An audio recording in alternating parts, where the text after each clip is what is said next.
Plate e o Galopo. E tá aí chegou o Tapia, que era, sei lá, que número de reserva do River Plate, e vem para jogar no São Paulo para reforçar. Ele chega, mas quem não chega ou quem não volta é o o Lucas Arnaldo. Não volta ainda. Não volta, tem treinado, não contra o Bragantino. Não era previsto para jogar contra o Bragantino ainda. Talvez contra o Corinthians. O Becker falou que todo mundo volta contra o Corinthians. Talvez contra o Corinthians no banco, se tudo correr bem durante a semana. É uma recuperação bem complexa, né? E o São Paulo contra o Bragantino vai ter a volta do Luciano. Esse sim que estava suspenso, né? Então, é provável ou já sabido que o Luciano volta com o time titular e o Crespo muda um pouco a forma do time atuar. Não vai precisar improvisar o Oscar como o segundo atacante. E o São Paulo vai jogar contra o Bragantino muito pressionado, como você falou no início do programa, em termos de aproveitamento, pontos perdidos na zona de rebaixamento já. Isso tudo antes de pegar o Corinthians no sábado. Não adianta o São Paulo pensar no sábado contra o Corinthians, antes de jogar com o Bragantino, até porque o São Paulo tem uma penca de pendurados. Pode acontecer um monte de coisa em Bragança Paulista. O Bragantino hoje é um time mais forte que o Corinthians, coletivamente. Tem as suas ausências. São Paulo em Bragança Paulista nunca ganhou desde que o Bragantino virou Red Bull. E aí o jogo com o Corinthians acho que é outra questão, uma outra situação. E para o Corinthians acho que também serve a mesma situação. O Corinthians vai ao Ceará, vai jogar contra o Ceará, com ausências e tal. A grande expectativa é que o São Paulo, com o Crespo, mostre alguma coisa. Porque no Maracanã não mostrou nada. E dê algum alento, além de ponto. Porque o São Paulo vem de 4 derrotas no Campeonato Brasileiro, né? E acho que a sensação pós-estreia do técnico é um grande vazio, é um grande caiu a ficha, é uma desilusão completa da torcida, que eu entendo. A torcida do São Paulo ela está exausta, essa é a percepção, exausta de levar o time nas costas há uma década, mas ela vai ter que levar o time nas costas de novo, mais do que nos outros anos. Ela tem que entender esse recado. Porque jogador bom o São Paulo não tem, direção boa o São Paulo não tem. E o treinador, que era sempre o alvo, já é outro treinador. E o treinador deixou claro na entrevista de estreia que demanda um tempo, como é natural, para dominar o ambiente e as estratégias, e que não vai assumir responsabilidades que não seja dele. Tipo, contratações, janela de transferências, tipo lesões, como a do Lucas. Então agora, como a gente estava falando ontem, saiu o sofá da sala, né? Não tem Zubeldia, tem Crespo. São Paulo já fez a troca de treinador que o Fortaleza está fazendo, que outros tantos estão fazendo lá na parte de baixo da tabela, que o Vasco fez, né? O Inter não fez, segurou o treinador dele, né? O Roger, nessa circunstância, mas quase todo mundo naquela zona da tabela já fez a troca de treinador. Corinthians fez troca de treinador. Não tem mais parada, né? Não tem. Então é agora, o Tapia está chegando, talvez chegue um lateral direito, porque o São Paulo perdeu o Igor Vinícius, perdeu o Matheus Alves, perdeu o Juan, no time que já era fraco. O Mike está machucado, né, o moleque? O moleque está machucado. Eu percebo uma cautela óbvia de um treinador recém-chegado com a base, até porque os meninos oscilaram, não sei o que lá. Tem menino da base jogando o sub-20 de novo, antes de voltar. Então, tudo isso é esperado para um novo treinador. Agora, insisto no recado. Se a torcida do São Paulo, que eu entendo estar exausta, largar, o time vai cair. Estou falando isso na 13ª rodada. E a direção do São Paulo, que tem a posição mais cômoda do mundo, são as mesmas pessoas sempre, elas nunca estão expostas. Inclusive o presidente, elas vão precisar colocar a carinha para bater. Porque não tem mais treinador. E aí baixar preço de ingresso, atuar minimamente a favor da torcida, né? E não se esconder como normalmente faz. Não tem mais o Beldia para apanhar sozinho. Me tira uma dúvida. O Crespo, ele é um treinador. Eu acho que o treinador ele tem todas as valências, né? Ele tem a ciência, o uso dos dados, né, de tudo. ele tem a percepção de campo, o modelo tático que ele quer colocar, o olhar no jogador, né? Geralmente, ex-jogador tem muito esse olhar. Eu olho pro cara e falo, esse cara vai dar a resposta. O que ele tem, se fosse fatiar o Crespo? Ele é mais científico, ele é mais boleiro, ele é mais motivador? Qual é a valência maior dele nesse aspecto? Então, eu acho que a pergunta é boa. Antes de responder, eu vou dizer o seguinte, que depois da estreia do Crespo, o torcedor do São Paulo, nesse vazio enorme, fala, putz, o Vojvoda tá no mercado, o outro tá no mercado. O torcedor do São Paulo está esperando o Salvador. E técnico nenhum vai salvar o São Paulo. Você pode trazer o Rinus Mitchell, ressuscitá-lo. Não vai cair, os outros 4 lá são... Não é verdade. Quais outros 4, me diga? O Juventude, o Sport, né? O Juventude já está com um aproveitamento melhor. Quem mais? Não, os 4 que estão no rebaixamento. O Fortaleza com bom técnico. Se o Fortaleza contratar o Zubeldia, o Tite não recusou o Fortaleza. O Fortaleza tentou o Tite, a primeira opção.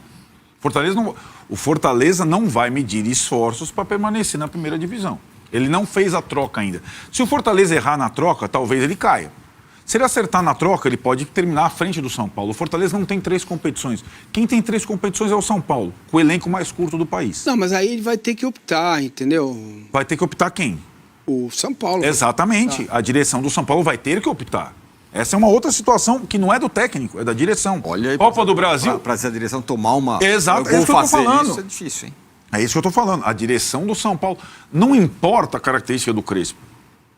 Né? O Crespo é um treinador diferente do Zubeldia. Ele é menos tático, ele é mais percepção, ele tem uma aura, tem uma estrela, ele foi um jogador muito vencedor, ele tem influência, ele tem carisma, ele consegue, mas não do jeito Zubeldia de se colocar na cruz e pode me dar flechada. Isso ele não vai fazer. Né? A primeira coletiva dele já mostrou. Exatamente, né? Então, assim, a impressão de quem... Por isso que você evocou os espíritos ontem aí, de quem achava que trocar o técnico significaria uma melhora imediata, é uma percepção completamente estúpida. Eu queria pedir para a gente pôr a tabela de novo aí, para a gente olhar Vamos pôr a tabela. Põe a tabela de novo. Os concorrentes do São Paulo, possíveis concorrentes, que eu acho que tem um exagero aí. Qual é o exagero? Eu não acho. Um time que está com 4 derrotas, ganhou 2 partidas na temporada, no Brasileiro. Eu entendo a realidade, entendo que não vai ser fácil, entendo que se não priorizar o brasileiro vai sofrer muito até o final, mas tem time pior, cara. Vamos falar o Vasco é pior. O Vasco é pior, está em 3 frentes. O Vasco contratou o Thiago Mendes, que viria para o São Paulo. Então, mas o time em campo não tem orçamento. Anda. O São Paulo não tem jogador. O São Paulo não tem jogador. Acho que o Grêmio é bem parecido com o São Paulo. Mas tá lá, tá ganhando em casa, né? Já tem 4 vitórias. Né? Não, acabou de tomar... Bom, enfim. Tem 4 vitórias lá, tá lá. Né? Foi nos os poucos que o São Paulo conseguiu. Não, nesse momento sim, preocupa, não tô ensaboando. Não é que preocupa, não, tem que ser... mas se não acende... Se não olhar para isso, ok. Agora, no mês de agosto, que tem a carnificina das 3 competições. Julho e agosto. Diga lá, Becker. Que para um clube grande não basta apenas não cair. O pavor todo que o torcedor passa durante o período de brigar por não cair, não é só chegar lá em 21 de dezembro, vamos fazer um Natal que não caiu. E eu estou falando isso por 2023, 2024, do Corinthians. Não caiu. Beleza, o que resolveu? Então, todo o trauma que traz dessas 2 temporadas de brigar por quedas, imagino que seja... Eu também acho que o São Paulo não cai. Mais do que o trauma, né, Becker? É o trauma e tudo o que vai acontecer. O time não vai cair, então a gente contrata. Agora a gente troca. Então o time vai dragando tudo que tem para tentar não cair. Sobre essa mudança de comando do São Paulo, de jeito de comandar. Arrebenta com o ano seguinte. Antes tinha um cara que centralizava tudo, ele falava do jurídico do São Paulo, da assessoria de imprensa, do DM... Se tem algum clube no Brasil que conhecia o Crespo, é o São Paulo. A diretoria do São Paulo, quem comanda o São Paulo, já estava preparada para isso? Agora é com a gente? É só o futebol, o campo e bola, quem joga, quem não joga, que é com o técnico? A diretoria imaginava que ia ter o... Não, a diretoria acho que não imaginava, não. No fim das contas, o Crespo saiu. O Zubeldia saiu, pressionado. A diretoria, e ele rapidamente se colocou não é assim, tão estúpida assim a imaginar que a troca de um treinador melhoraria um time fraco de uma hora para outra. A expectativa do torcedor era de uma mudança. Agora, é claro, né, gente? Como o Crespo disse mesmo, o primeiro jogo dele é contra o Flamengo no Maracanã. Para qualquer treinador, seria Flamengo no Maracanã, Bragantino em Bragança, Corinthians no Morumbi. Para qualquer treinador, certo? E depois? Depois é o momento de fazer a opção. É Juventude, em Caxias, que é confronto direto. Esse é o confronto direto, né? E aí, entre Juventude e Caxias e Atlético Paranaense na Copa do Brasil, você prioriza o quê? Ou Sport no Recife e Atlético Paranaense na Copa do Brasil? Não, se a diretoria tem... Juventude e Sport. Exato, se a diretoria... Então, mas isso tem que vir de cima. Não ganhar do Sport lá em Recife é uma tragédia. Então, tem que ser feita a opção. Aonde o Lucas vai jogar? Ou o Oscar vai jogar? Contra o Juventude e contra o Sport. Que fichar a Libertadores e aí escolher quem é ficha B. Isso já teve... E vou te falar, Becker, o São Paulo só está nessa posição, eu falei isso antes, o Massini gosta de falar que o programa fala isso antes. A eliminatória, o Tirone está de prova, a gente discutiu aqui veementemente. O São Paulo, com esse elenco ridículo, de curto, teria que ter feito essa opção antes da parada na eliminatória contra o Náutico. A eliminatória contra o Náutico provocou as 4 derrotas seguidas do São Paulo. Ou as 3 anteriores. Ele não abriu mão da Copa do Brasil. Porque o São Paulo jogou no Recife, o gramado chuva pesado. Estourou 3 jogadores, perdeu para o Mirassol 2 dias depois. Isso. A derrota para o Mirassol, deixou o time nessa situação. Claro que... A derrota para o Mirassol em casa. Né? Não fez essa opção porque são covardes, são despreparados, se escoravam no treinador, o treinador tinha que se virar sozinho. Estourou o Oscar lá no Recife, jogou com o Mirassol aqui, perdeu o jogo que não podia perder, porque se ganhasse do Mirassol 3 pontos aqui e do Vasco, nada disso estava acontecendo. Mas o time já estava desmilinguido. Aí troca o treinador, na esperança. A direção do São Paulo tem que assumir as suas responsabilidades. Não tem mais o treinador para colocar a cara no lugar deles. Claro que é outra competição, mas como resolveu a vida do Cruzeiro sair da Sul-Americana? E o Leonardo Jardim falou... O Jardim quase pediu para sair. Eu não queria estar aqui, não quero voltar aqui, não é um lugar para nós estar. Resolveu a vida dele. Sim. Outra coisa, outro detalhe. Sabe por que essa direção ela é tão lunática que ela faz? O que ela faz com a base do São Paulo, que a torcida quer tanto? Ela quer que a base do São Paulo ganhe a Copinha. Ela quer que a base do São Paulo se classifique no Brasileirão Sub-20. Puxou 2 jogadores para jogar contra o Cruzeiro fora. Faltam 2 partidas. O São Paulo está eliminado virtualmente. Só se ele ganhar as 2 e o Vasco perder as 2. E ela puxa os jogadores para jogar no Sub-20. Ela puxou o Rian para jogar. Ela quer ganhar todos os campeonatos sem jogador, sem orçamento, com a torcida nessa... A direção do São Paulino perdeu a crença nessa direção. Ainda falta 1 ano e meio de mandato. É diferente do Corinthians que não tem comando. Acabou. Você não sabe quem vem. Você fica... A direção do São Paulo sabe que o Casares é o timoneiro desse plano de recuperação arriscadíssimo nesse ano, que o Belmonte e o Muricy são os caras do futebol até hoje, e falta 1 ano e meio desses caras. Esses caras, eles têm que se expor agora. Todos, inclusive o Muricy, que é o único que tem uma ascendência sobre o torcedor. E o torcedor vai ter que levar o time nas costas, porque o time é ruim. O time é ruim.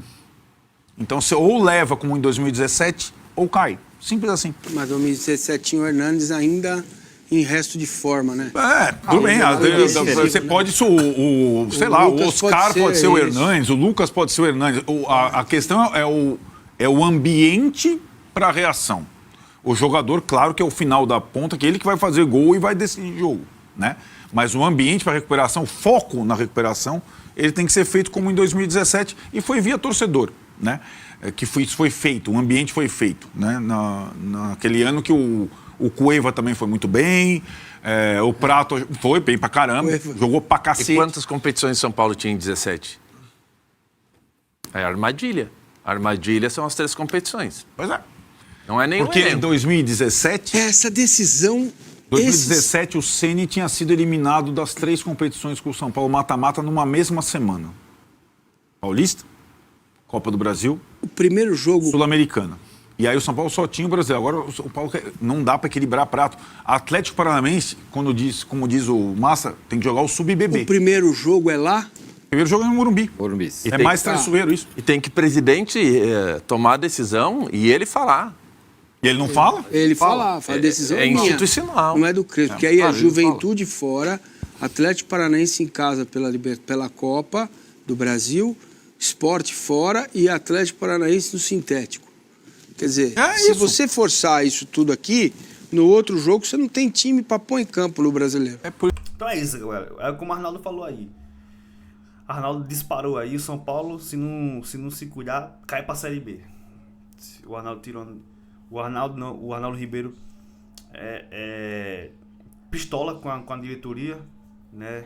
E, cara, é complicado realmente. O elenco do São Paulo é muito fraco, cara. É muito fraco e vai brigar pra não cair. Vai brigar pra não cair, né? Eu acho que o Santos tem um elenco até melhor do que o São Paulo. Acho que com mais opção do que o do São Paulo ainda. Né? Eu acho que o Sport já caiu, vai ter 3 vagas aí. 3 vagas aí pra ver quem é que vai cair. Eu acho que vai ser mais ou menos isso aí. Então o São Paulo tá nesse bolo, infelizmente, cara. O São Paulo tá em terça competição. Conhecendo essa diretoria, eles não vão abrir mão. E é isso, é complicado. Comenta a opinião de vocês aí, aqui nos comentários. Todos esquecem pra Band Esporte, link na descrição, pessoal. Valeu? Deixa o like, se inscreve no canal, comenta a sua opinião aí e vamos debater junto nos comentários aí. Valeu?